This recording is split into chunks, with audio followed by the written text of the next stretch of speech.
இங்க பாரு அந்த அண்ணத்துக்கு வர இடத்துல 6 மீன் 7 மீன் எல்லாமே வந்துச்சு. மாடி அப்போ இங்கே இவ்வளோ நடுவில் எவ்வளோ இருக்கும்? இவ்வளோ பெரிய குளத்துல எவ்வளோ இருக்கும்? லட்சம் லட்சம் கோடி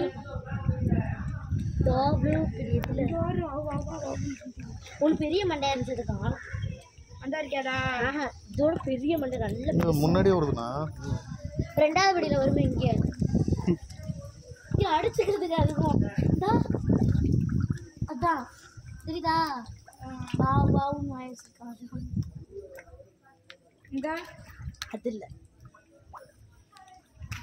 எவ்வளோ அழகாடி. இங்கே ஒன்று வந்துச்சு இப்போ வருது. இங்கே தானே போயிட்டாங்களா? எப்படிதான் தெரியுது எனக்கு பொறி போடுறது? அதுக்கும் பழைய பொறி கிடக்கல, அதை சாப்பிடாது. கையில் வச்சு போடுறோம்ல, அதுதான் சாப்பிடுது. கையில் வருமா? இங்கே 2வது படிக்க வந்துருச்சு. ஆனால் நம்ம பிடிச்சோம்னா